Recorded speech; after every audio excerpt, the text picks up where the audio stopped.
While most ranchers have been giddy about the cattle markets the last couple of years, there's a looming threat that we can't forget about. Hey, I'm Shaye Koester-Wanner, and I'm a fifth-generation rancher and seasoned podcaster. Between my boots-on-the-ground experience, conversations with peers, and hundreds of podcast episodes, I get to hear and see a lot of different ideas and perspectives.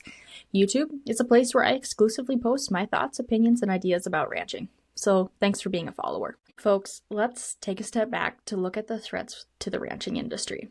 For most of my life, I feel like the focus has been on animal rights activists, market crashes, droughts, rising input costs, inflation, and the same old, same old. Now, don't get me wrong. These are all risks and threats to our livelihoods and businesses. They should not be ignored, and I'm not diminishing them, and we should be very proactive about all of them. However, there is one main threat, issue, or challenge, whatever you want to call it, that I feel continues to grow. I hear others talk about it. My podcast guests and myself have brought it up numerous times, but I don't know how much improvement we are making on it. So today I'm going to get on my soapbox about this threat, if you will, and why it is important to address it and how ranchers can do their part in not contributing to the problem. Are you ready? Let's dive in. The biggest threat I see to the beef industry, especially ranching, is ranchers. Now, some of you probably already know where I'm going with this, and others probably are wondering how crazy I actually am. But hear me out. Ranchers are not a threat because of their practices or businesses. Ranchers are so smart, proactive, and some of the best stewards of natural resources I know, and great business owners, some of them. Ranchers are a threat to the ranching industry because of how they circle the wagons and shoot inward. That's the threat.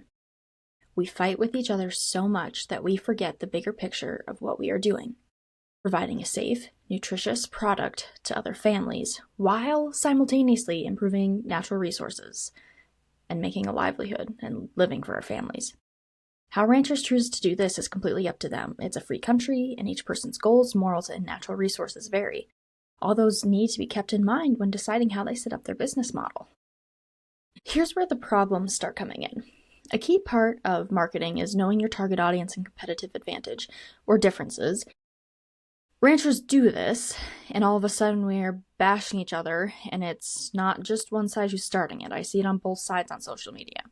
Grass or grain finished is the main one I see, but I've also witnessed and been a part of other conversations about producers who do or do not treat livestock with antibiotics, cattle finished in or outside of feedlots, implanted versus non-implanted, moderate rotational grazing versus intensive management, big cows versus small cows, believing in EPDs versus not. And my main pet peeve argument is buying direct or from a grocery store.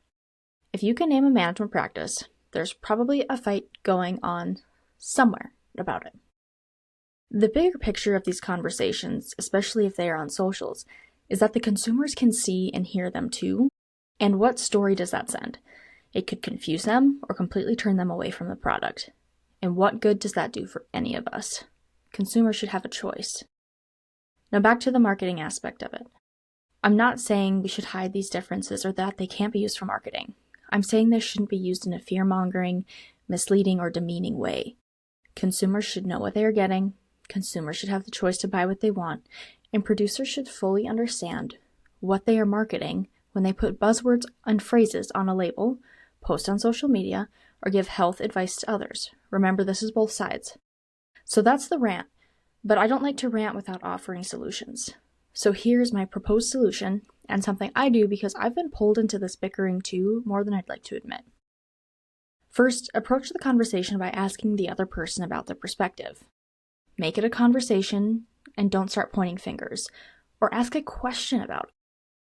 Second, ask yourself why you feel so strongly about your beliefs and be completely honest. Is it a true moral conviction, based in fact, or is it something that you've been told or swayed to believe by others? Third, remember the end goal. If your end goal is to provide a quality protein source to consumers, remember, consumers have their own preferences and choices, and there are a lot of ways to do that. And the reality is, we as ranchers understand the ag side of things a lot, but we don't understand what goes into every other product we use throughout the day, the exact process. So Why are we expecting consumers to be experts on all of it themselves, too? We're all learning, and we all need to be open to listening more, as opposed to being right more. Let me know your thoughts below, and remember to hit that subscribe button.